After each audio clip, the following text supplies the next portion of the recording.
Sur ce tarmac de l'aéroport international de Ouagadougou, l'avion de la compagnie Air Burkina, dont l'un des moteurs a subi un incendie. L'appareil, un Embraer 195, était en préparation pour Dakar lorsque les membres de l'équipage ont constaté la panne. C'est ce qui explique la présence ce jour de la Direction générale et technique de Air Burkina sur les lieux de l'incident pour le constat.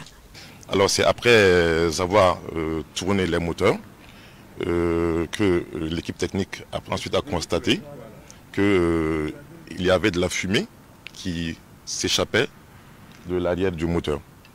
Alors donc constat fait, ils ont vu que c'était une fumée qui n'était pas normale.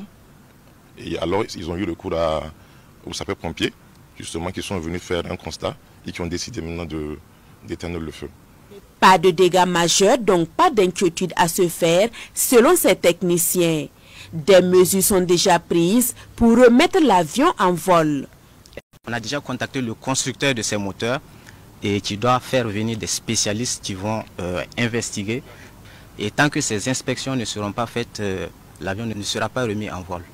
On a déjà téléchargé en fait les données de vol et que nous avons déjà transmis à une structure spécialisée en la matière. La compagnie en appelle à l'indulgence de sa clientèle et rassure, des démarches sont en cours afin de gérer les différents trafics. Ça va vraiment porter un coup dur aux activités en fait de notre clientèle et sans compter aussi ce que la compagnie subit comme coût supplémentaire.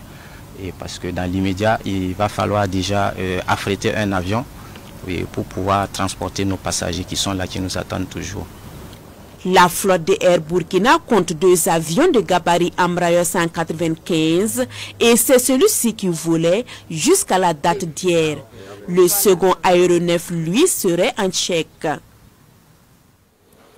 Et pour en savoir plus sur cet incendie, nous sommes avec le directeur général de Air Burkina, M. Blaise Sanou. Bonsoir. Bonsoir, madame. Alors, est-ce que vous pouvez nous situer sur la gravité de ce qui s'est passé hier? Oui, je vous remercie, madame, chers téléspectateurs. Bonsoir.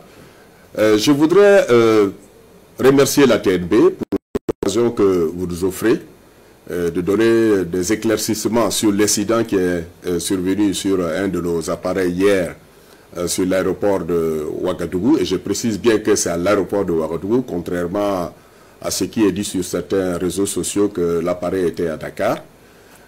C'est à Ouaga. Et comme le reportage le montre et les éléments qui ont été donnés, ce sont les éléments exactement qui ont été constatés.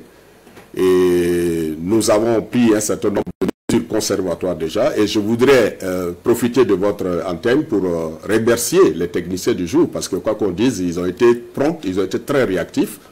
Je tiens aussi à féliciter l'équipe des sapeurs-pompiers qui étaient également à l'aéroport. Parce que grâce à leur réactivité, nous avons pu circonscrire, on ne sait jamais, ça aurait pu être un peu plus grave que cela. Alors il faut dire qu'au niveau du ministère déjà en charge de transport, il y a eu une réunion qui a été tenue ce matin sous l'égide du ministre en personne qui nous a, avec tous les acteurs de la plateforme de Ouaga, qui nous a amené à discuter et pour essayer de comprendre réellement ce qui s'est passé. D'accord. Oui.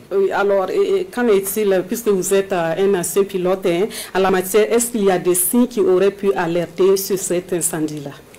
Oui, si effectivement l'incendie était prononcé au niveau du cockpit, il y a des indicateurs, des alarmes qui allaient se déclencher et qui allaient permettre des alarmes sonores et visuelles qui allaient se déclencher, qui allaient montrer à l'équipage qui était à bord de l'avion pour pouvoir prendre les dispositions idoines. Nous faisons des entraînements de feu moteur en vol, ça s'est passé au sol, mais très souvent aussi nous avons des entraînements au simulateur où nous faisons des exercices avec de feux moteur en vol ou au décollage ou à l'atterrissage. D'accord. Et revenant sur cet incendie, quel est l'impact sur le fonctionnement de l'entreprise Air Burkina?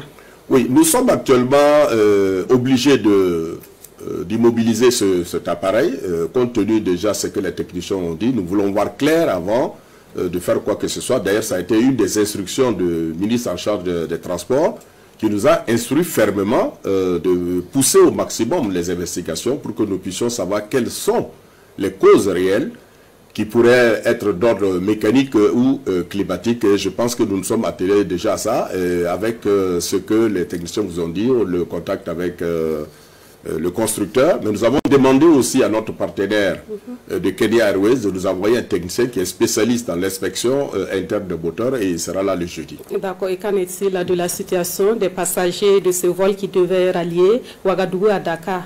Nous avons affrété dès hier soir un appareil qui est présentement d'ailleurs à Ouagadougou, un Boeing 737, qui a pu faire les vols. C'est vrai que les vols sont allés avec un peu de retard, mais les vols de Dakar, Abidjan et Accra ont pu s'exécuter hier dans la nuit. D'accord, merci beaucoup. Et merci. Merci à vous, M. Blaise Sanou. Merci donc pour ces explications à la suite de l'incendie survenu hier sur l'aéronef d'Air Burkina. Je rappelle donc que vous êtes le directeur général de cette compagnie.